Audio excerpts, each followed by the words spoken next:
Hi everyone, this is probably one of the most interesting point in time in India-China relations. The Foreign Minister Wang Yi was in India and there were several high-level talks, notably with the Indian Foreign Minister Mr. S. Jaishankar, the National Security Advisor, and with the Prime Minister Narendra Modi. Now, what is most significant is this comes ahead of the Prime Minister Modi's planned visit to China during the Shanghai Cooperation Organization's meet. Now, why is this point in time very significant? Now, this is a point where two arch rivals, India and China, have been essentially driven to each other's arms by the tariff policies followed by US President Trump. This is a historic moment because for the first time in the last 5 to 6 years, we are seeing a bonhomie in India-China relations, and there is hope that maybe there may be a permanent solution to the border dispute between the two countries. Now, this is not the first time where China has made an outreach to solve the border problem. There have been several attempts in the past as well, right from the 1960s, before the 62 war, to the late 70s under Deng Xiaoping, and then again in the 80s, where China had always suggested a land swap, whereby India will retain back some part of Aksai and they will want a similar area from the eastern side of the border in Arunachal. And they are okay to legalize the rest of the border as an international border. So this is a solution which will take a lot of political strength for the Indian leadership to execute, because we must remember that India is a democracy, unlike China.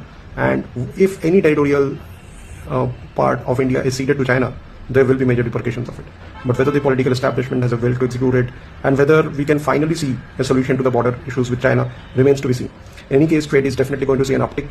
There will be a stronger bonding in the BRICS nations. There will be a larger people-to-people exchange. Like, for example, India has now relaxed norms for Chinese tourists to come to India. It has started issuing visas now after a period of 5 years. On a similar way, there is a chance that certain Chinese apps may no longer be banned. For example, like WeChat or Alipay may no longer remain banned in India in future. There is definitely a positive vibe between the two countries, and it will be great if the two Asian giants can finally resolve their disputes and work together towards a common goal. This is definitely the Asian century. China as an economy is almost 4 to 5 times bigger than India. There's a lot to learn from China, and our economies are very different in the way it is. For example, China's strength lies in manufacturing. There are a lot of Chinese companies which can set up manufacturing entities in India, as their cost of manufacturing is going up in their home country. India still offers a lower cost of manufacturing, and along with the policies which are now being adopted by the central government to boost manufacturing, Chinese companies can take advantage of that if these kind of FDIs are essentially allowed in manufacturing. Similarly, the Indian service sector is very big. It essentially exports services, and we can look at China as the next market where we can export our services in that. So our economies are very complementary to each other. Let's hope that the political leadership on both sides can come to a resolution and we can finally see a solution to a long-standing border dispute. Always remember that India and China have a shared history of more than 2,000 years. And in 2,000 years, apart from the 62 war and few skirmishes, there has been no war between the two sides. Let's hope that India and China can resolve and we can see a stronger Indo-China relations in the near future. Thank you so much for watching.